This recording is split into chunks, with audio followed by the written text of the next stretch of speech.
Nowadays, it seems like everyone's trying to buy an OLED monitor. And I mean, what's not to love?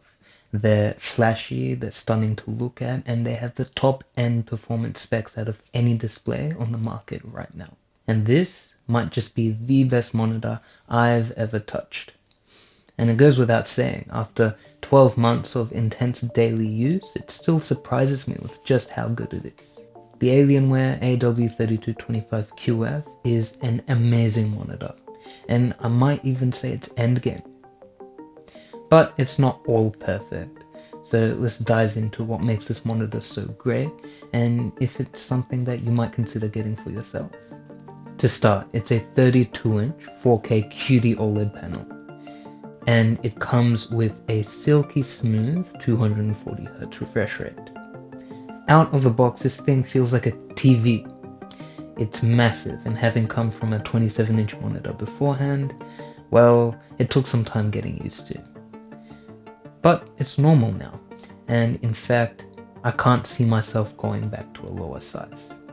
It comes with G-Sync Ultimate, and the color accuracy out of the box is amazing, even in the default picture profile without calibration.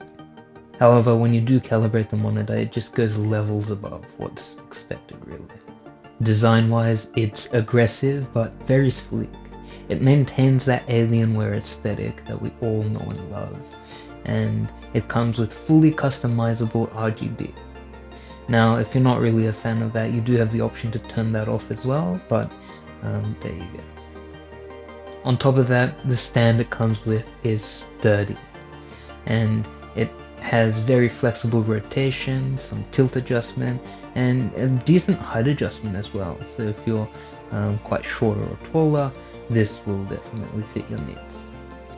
Unfortunately, the stand doesn't come with any pivoting feature, but I don't think there's anyone crazy enough to use a 32-inch monitor as a vertical layout. The connectivity of this monitor is great too. It has an upstream type B port, which allows up to 2 downstream USB-A ports on the back. Then it also allows 1 USB-A and a USB Type-C downstream port on the bottom. Basically, it acts as a mini hub for your PC, freeing up some port space and just being very convenient to use. For the display ports, it comes with one DisplayPort 1.4 and 2 HDMI 2.1s, all of which that can be covered with the back cover, allowing for a very minimalist and cable-free site. Speaking of cable management, the stand itself acts as a route for the cables to pass through, allowing for a clean space. I've also gone ahead and attached some Govee RGB light strips to the back of the monitor, as the monitor's inbuilt lights weren't strong enough to light up the back wall. And as thin as the display technology is, it does come in with built-in fans, and I know people have been concerned about fan noise, but trust me, sometimes I forget they were even there with how silent they are. I don't think I've ever heard them, and the ambient sound in my room might be louder than those fans. The bezels on the display aren't as thin as what you might find on monitors like LG, Samsung, or even Asus. Though it doesn't come with the annoying little chin at the bottom. There is still a little bit of branding in the front and the back, but that completely disappears when you're using it for gaming or productivity tasks. Now let's talk about the panel.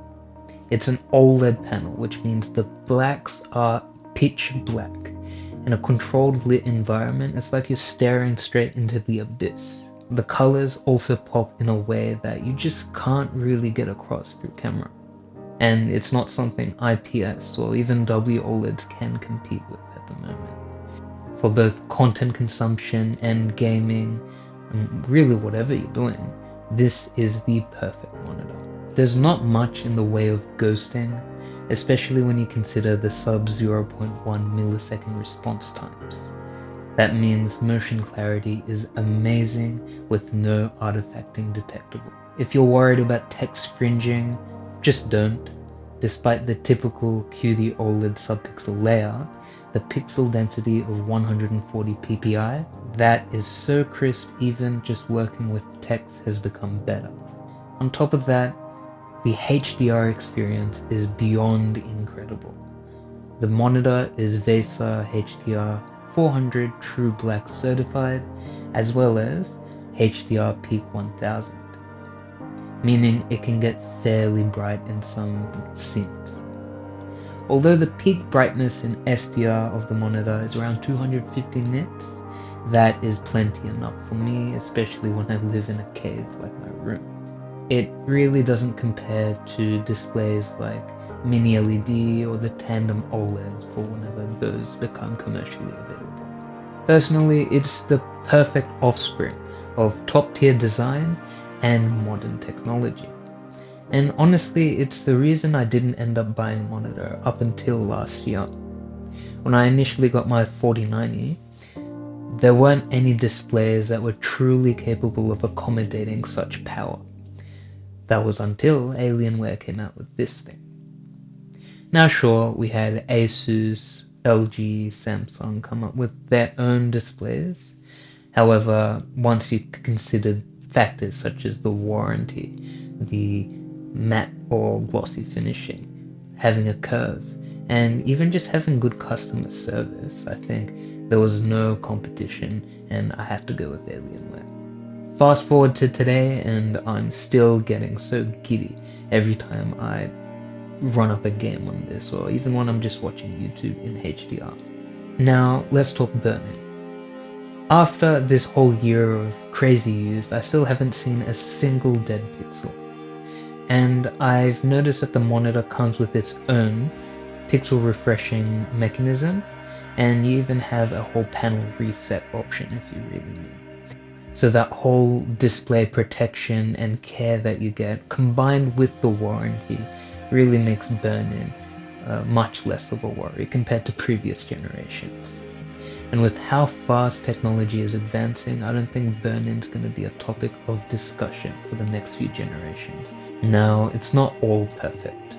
It's still running DisplayPort 1.4 with the display stream compression. And while they claim it's visually lossless, the small caveats are when you're trying to Alt-Tab or switch tasks very quickly, there is a little bit of a hitch or a lag. So it's not going to be a smooth transition that you're expecting. Now, fortunately, when I've been using it, I haven't noticed any compromise in the actual display quality itself, and honestly, games aren't even optimized enough to take the full power of this monitor. So we're really limited by what the developers have going on, as well as the power of our current GPUs. And looking at the market right now, it doesn't look like they're getting any more capable of really maxing out this display. So who's this monitor for? Well, I'd say if you're someone who's heavily into gaming, whether it be FPSs, story games, or just a casual gamer who really appreciates the most vibrant visuals, the most amazing contrast and perfect blacks, someone who's into productivity and really needs the color accuracy in their work, or someone who just does a mix of both and can really appreciate the technology for what it is, you might really enjoy this monitor. Now, unfortunately, the price is quite steep, but I think out of the whole lineup of monitors that you have available, Alienware is offering the best prices, as far as I know, in Australia. If you go to the Dell website and you stack on the student discounts or whatever other rewards they have going on, you can get these monitors for as low as $1,500 or $1,300. Okay, just a brief intermission here. I was doing a little bit of searching on the Dell website and I somehow found one of these monitors that typically go for $1,000 plus for sub $700. And this is AUD, by the way. So head on to the Dell website. This is not sponsored. I love Dell. Oh my god, please give me a sponsor. If you look at the price history of these monitors, they've been the lowest out of any other competitors on the market. And oftentimes as much as half, despite having the same, if not better technology than some of the other guys out there. Now, I know you guys are probably sick of me talking by now, so let me show you how good the monitor actually is, with a few games and some content for you to experience a little bit of it and judge for yourself.